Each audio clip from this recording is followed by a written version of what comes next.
Bueno muchachos, ¿cómo están? Espero que se encuentren muy bien.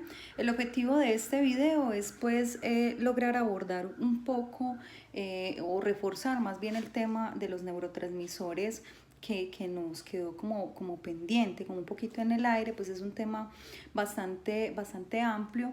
Entonces quiero en este video como recordar algunas cosas en relación con los neurotransmisores, pues y ampliar un poquito en los que nos quedaron como pendientes por revisar. ¿Listo? Entonces les voy a mostrar nuevamente el cuadro. Este cuadro creo que es de mucha ayuda porque nos va a permitir a nosotros, digámoslo así, tener como ese resumen, esa información organizada en relación a las principales divisiones de los neurotransmisores. Entonces recuerden pues que ese es el tema, eso es en lo que hemos estado trabajando en estos últimos días y pues considero que es bastante relevante que tengamos ese manejo, ¿cierto? Entonces ya les había dicho que existen dos tipos de neurotransmisores. Recuerden que están los neurotransmisores de molécula grande y los neurotransmisores de molécula pequeña, ¿cierto? Y que tienen algunas diferenciaciones en el lugar donde se sintetizan,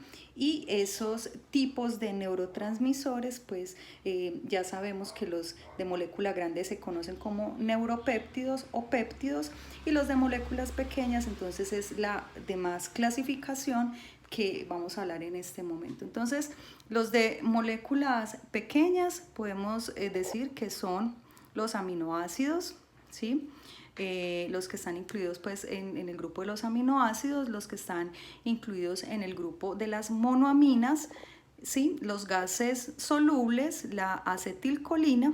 Estos podríamos decir que son los neurotransmisores de moléculas pequeñas, y pues que tienen una característica importante, y es que se sintetizan en los botones terminales, ¿sí? Se sintetizan en los botones terminales. Y esos, los de molécula grande, que se sintetizan en el soma de la neurona, es pues lo que conocemos como las endorfinas. Entonces existen muchísimos neurotransmisores, pero para efectos de este curso vamos a nombrar estos que podríamos decir que son los más relevantes, los más importantes. Y pues que hemos ido conociendo poco a poco las funciones de cada uno de estos. Entonces empecemos por los de molécula pequeña, los aminoácidos. Les había dicho entonces que dentro de los aminoácidos, recuerden que esos aminoácidos son unas unidades químicas que forman las proteínas, y que gracias a ellos entonces tenemos músculos, tenemos glándulas, cabello, el funcionamiento de los órganos, pues en las uñas, todo eso pues nos lo permiten los aminoácidos. Y les había dicho también pues que lo que es el glutamato, el aspartato y la glicina están en proteínas que consumimos, es decir, que tienen que ver con la alimentación, ¿sí? La glutamato, aspartato y glicina. Y que el GABA pues también hace parte del grupo de los aminoácidos, y este se sintetiza del glutamato, se desprende del glutamato. Ya habíamos hablado entonces de las funciones de estos neurotransmisores, que son muy importantes. Denle la revisadita nuevamente a las notas que tomaron y también al video de la clase pasada que ya se los compartí pues en el Classroom. En el caso ya de los otros neurotransmisores de molécula pequeña, que son las monoaminas, esas monoaminas podemos decir que son derivados de los aminoácidos, y esas monoaminas, digámoslo así, se desprenden precisamente de este alimento, de esas proteínas, de esos aminoácidos que ingerimos. Salen de allí las monoaminas, y estas se dividen a su vez en catecolaminas y en indolaminas. Dentro del grupo de las catecolaminas encontramos a la dopamina, la adrenalina, que también se conoce como epinefrina, y la noradrenalina, que también se conoce como norepinefrina. Ese es el grupo de las catecolaminas, y estas tienen en común algo muy significativo, y es que se sintetizan a partir de la tirosina. tirosina. Vamos a ver si me deja escribir este marcador acá. La tirosina, tirosina. Listo, ese es el aminoácido tirosina, el aminoácido del cual pues se sintetiza la tirosina y de aquí pues sale L-dopa, L-dopa. Y pues como les había dicho, debe de sintetizarse, es un proceso químico que se lleva a cabo pues para que pueda traspasar la barrera hematoencefálica y pueda llegar a nuestro sistema nervioso, ¿cierto? Y las indolaminas, que está la serotonina, también se sintetiza de un aminoácido, como ya les había dicho, solo que es distinto a las otras tres. Este se sintetiza del triptófano. Triptófano, ¿sí? También un aminoácido muy importante que también encontramos en la alimentación y que ustedes pues por ahí están investigando cuáles son los alimentos que son ricos en triptófano y que van a ayudarnos al incremento en la producción de serotonina, pues que ya sabemos que es tan supremamente beneficioso para nosotros. En el caso de los gases solubles hablábamos de que encontramos el monóxido de nitrógeno, el monóxido de carbono, ¿cierto? Y pues que estos gases no actúan como los demás neurotransmisores, que estos se producen en el citoplasma, apenas se producen salen al líquido extracelular, ¿sí? Y pues ayudan como mensajeros, estimulan a la producción de otros neurotransmisores. Habíamos dicho que estos gases solubles los produce nuestro organismo y que pues obviamente en altas concentraciones ya empieza a ser perjudicial significativamente. El monóxido, por ejemplo, de carbono lo encontramos en la gasolina, ¿cierto? En estos agentes contaminantes que podrían causarnos tanto daño, incluso la muerte, pero en una medida, digamos así, poquita, en poca cantidad, pues es necesario y hace parte de los neurotransmisores de los humanos. Entonces, pues es relevante entender que en el caso del monóxido de nitrógeno, encontramos que está asociados con la reducción de la inflamación, que ayuda al sistema inmunológico, ayuda a fortalecerlo, aumenta o está asociado con el olfato, también aumenta la resistencia muscular y pues también está relacionado el monóxido de nitrógeno o el óxido nítrico con la memoria y con el sueño. En el caso del monóxido de carbono que produce nuestro cuerpo, podríamos decir que en poca cantidad, en menor medida, pues que es una molécula transmisora del sistema nervioso, pues que ya sabemos que es altamente tóxico, pero que en bajas concentraciones van a ayudarnos a regular el tono muscular, van a ayudar también a la regulación de la presión arterial, ¿sí? Y pues va a ayudar en ocasiones a inhibir la producción de determinados neurotransmisores, pues que ya sabemos que en exceso pudieran traernos afectaciones importantes, digámoslo así, en nuestra cotidianidad. Entonces ahí está esa tarea de esos gases solubles, ¿cierto? Y pues creo yo que ustedes se han podido dar cuenta, han podido descubrir que en términos del cuerpo humano, en términos del sistema nervioso también, de esa parte biológica, pues es muy claro que si están las situaciones que están en alta cantidad nos pueden generar un perjuicio, pero si también está descompensado o en baja cantidad o poca producción, también puede generar un perjuicio, una afectación, no solamente a nivel de salud física, sino también pues a nivel de salud mental. Entonces sí es bastante importante pues como tener presente eso. Vamos entonces ya al digámoslo así, cuarto grupo, que se llama la acetilcolina de las moléculas pequeñas, el cuarto grupo de los neurotransmisores de molécula pequeña. Y pues está la acetilcolina, es un neurotransmisor muy estudiado, de él pues se saben bastantes cosas, fue el primer neurotransmisor identificado. Eso ocurrió por allá en 1914 y pues se asocia como principales funciones de este neurotransmisor la pues sinapsis de los músculos esqueléticos.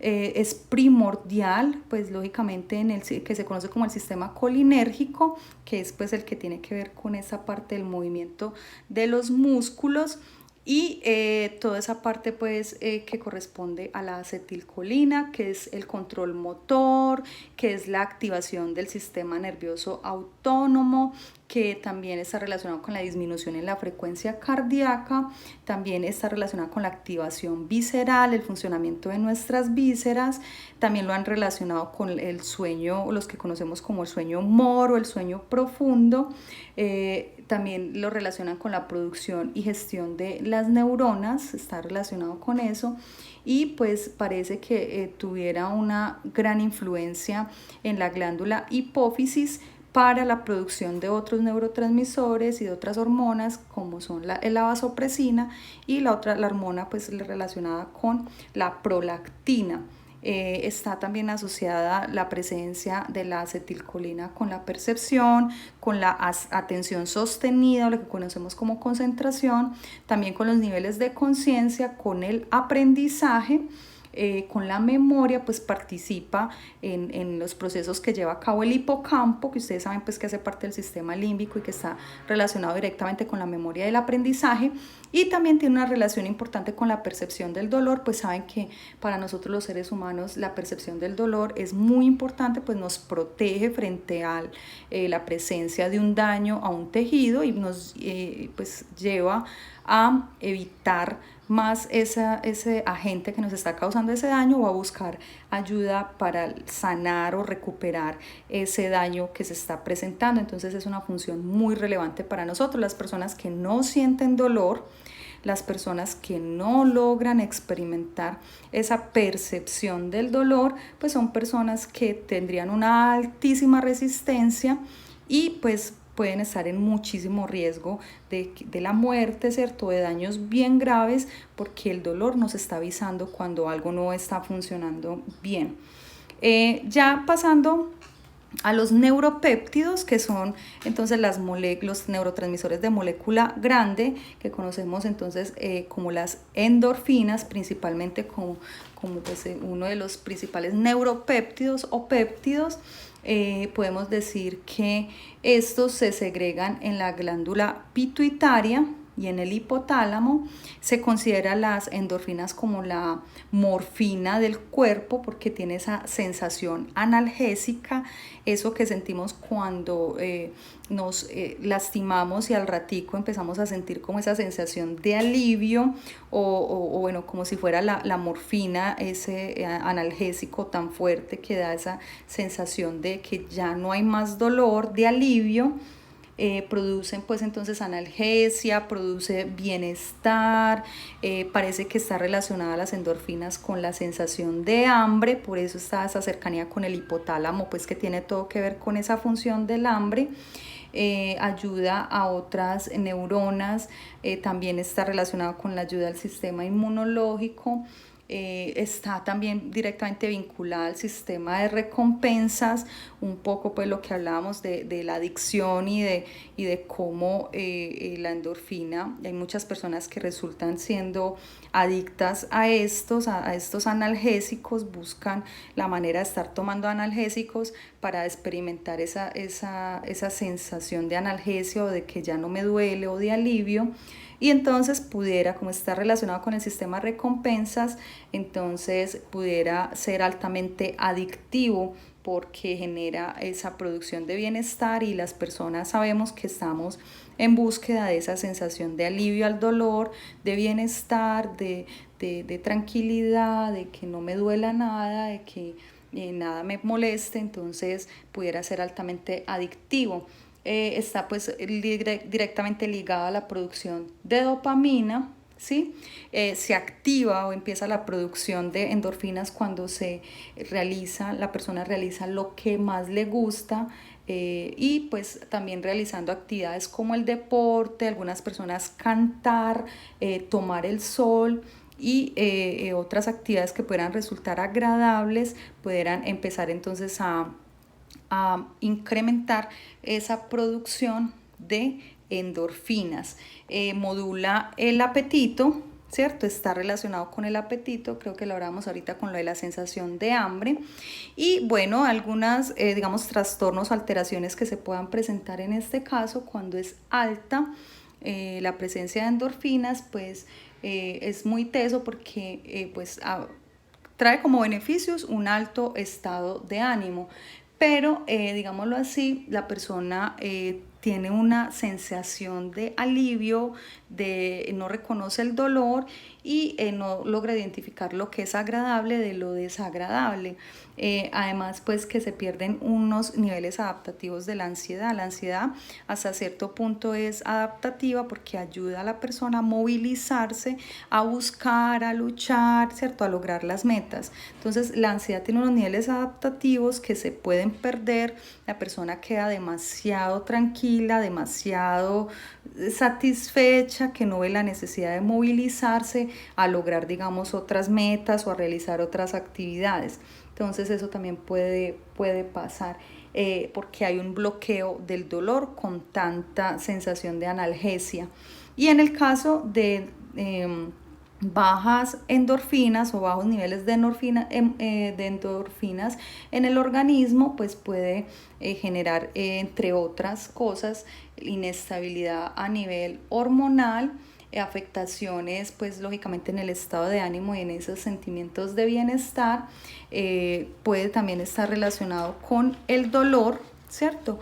Y pues también con la depresión, y lo que les digo pues del dolor, ya la persona al contrario no va a sentir ese bienestar, ese placer, ese disfrute, sino pues que al contrario va a aumentar la sensación de dolor físico y tal vez de dolor emocional. Entonces, eso podríamos decir en términos generales que es las principales usos o funciones de las endorfinas, y también las principales alteraciones que pueden presentarse con el incremento o con la ausencia de este neurotransmisor de molécula grande que hace parte del grupo de los neuropéptidos. Quiero hablar un poquito sobre el tema de los fármacos. Los fármacos van a generar una afectación, digamos, sea drogas o sea medicamentos como tal, o sustancias psicoactivas, químicamente tienen contenidos similares a las sustancias, digámoslo así, que nuestro organismo produce por sí solo, ¿cierto? Entonces, químicamente pudieran parecerse. Y es muy interesante porque en el caso, por ejemplo, de las drogas, nuestro cuerpo hace una lectura química de esa droga y dice, acuérdese que nuestro cuerpo busca la homeostasis, o sea, está en búsqueda completamente del equilibrio. Entonces, él, ¿qué va a decir? Hombre, estamos ingresando esa sustancia de afuera, hace una lectura de que hay una sobreproducción o una presencia exagerada o más de lo normal de la sustancia química del neurotransmisor. Entonces baja la producción, digámoslo así, y pues trata como de compensar un poquito como esa presencia de ese neurotransmisor. Entonces ahí se empiezan a generar una dependencia fisiológica, una necesidad de activar esas zonas de recompensa, una necesidad de generar descargas, por ejemplo la dopamina, que ya sabemos que tiene que ver con el placer, o las endorfinas, que tienen que ver con la evitación del dolor. Empezamos pues como a generar como esa necesidad de generar más descargas en los neurotransmisores, y frente a eso pues estaremos expuestos a querer cada vez más experimentar, digámoslo así, esas sensaciones de placer, esas sensaciones de disfrute, esas sensaciones de agrado. Entonces los fármacos y en general las drogas implican o generan una afectación significativa en nuestro, digámoslo así, regular o normal producción de los neurotransmisores, ¿sí? En algunos casos afecta porque incrementa la producción de estos y eso puede traer efectos secundarios o algunos daños.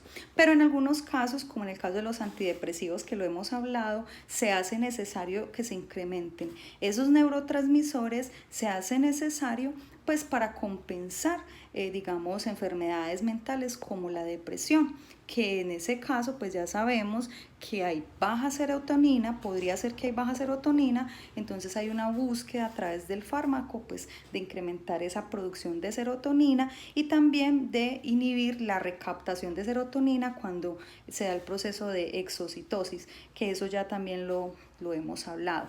Es importante entonces nombrar de los fármacos que ellos facilitan o inhiben la transmisión sináptica. Esa es la relación de los fármacos. Facilitan, o sea, incrementan, mejoran la transmisión sináptica o al contrario, inhiben, regulan, controlan esa transmisión sináptica. Los que facilitan se llaman agonistas, fármacos agonistas, y los que inhiben la transmisión sináptica se llaman antagonistas, ¿sí? Pudiéramos poner como ejemplo algunos dentro de los agonistas, o sea, los que facilitan, podemos encontrar la cocaína. La cocaína aumenta la producción de dopamina, aumenta la producción de noradrenalina o norepinefrina, ¿sí? Entonces, por eso la sensación de placer, la sensación también de taquicardia, aumento del ritmo cardíaco, de la respiración, del querer correr, y eso ya va pasando a otros niveles como la paranoia, el creer que me van a hacer daño, que me están persiguiendo, de despertarse cuando las personas están quedando dormidas, algunas personas que trasnochan lo hacen o que están bajo efectos del licor lo hacen para volver como a la activación. Obviamente eso genera muchísimos daños, no solamente porque incrementa la adicción, sino por el deterioro del incremento de la dopamina y la noradrenalina, afectando el sistema nervioso, afectando el sistema cardiovascular y demás, y todos los efectos que implica el aumento, digámoslo así, atípico de la dopamina y la noradrenalina con estas sustancias químicas. Y otro agonista de la transmisión sináptica, por ejemplo, podrían ser las benzodiazepinas, como el diazepam o lo que conocemos como los tranquilizantes, que es medicamento que generalmente se utiliza con fines psiquiátricos, pero que otras personas se conocen como las famosas ruedas, los utilizan como tranquilizantes para calmarse, para evitar ese dolor. Eso también se conoce como el Valium, es un ansiolítico, son sedantes y en algunos casos se utilizan hasta anticonvulsivos y son agonistas del GABA. ¿Qué quiere decir que son agonistas del GABA? Que incrementan o aumentan la producción de GABA en un exceso de tranquilidad, ¿cierto? Un exceso de calma que también trae problemas graves a nivel de la salud. Y pues dentro de los antagonistas, que son bloqueantes del receptor, ¿cierto? Es decir, bloquean para que no se dé esa transmisión sináptica, esa transmisión de la información, encontramos la ketamina, encontramos la atropina, encontramos una planta que en algún momento se utiliza mucho y toman por ahí en bebidas, en algunas culturas y en algunas personas, que se llama curare. Todos estos pues tienen estos efectos, por ejemplo este curare tiene efectos de anestésico, ¿cierto? Es un antagonista de la acetilcolina, es decir, impide o bloquea la transmisión de acetilcolina. Bueno, todas estas cosas. La ketamina, por ejemplo, puede ser un antagonista del glutamato, ¿cierto? Bloquea la conducción del glutamato. Otro antagonista es el famoso Botox, también se llama como toxina botulínica. Es una toxina liberada por una bacteria que hay en algunos alimentos que no se han conservado, que puede representar un veneno, un daño para nosotros, y pues que en bajas dosis ha tenido usos médicos. Por ejemplo, en los casos de Parkinson ayuda a reducir el temblor. Obviamente uno no se puede automedicar eso, lógicamente, eso tiene que ser bajo un estricto acompañamiento médico, pero se ha utilizado en la medicina para eso. Y también se ha utilizado para reducir las arrugas, ese es el famoso Botox, que se aplican algunas personas para disminuir las arrugas, ¿cierto? Entonces este también es una antagonista, pues impide que haya una transmisión sináptica.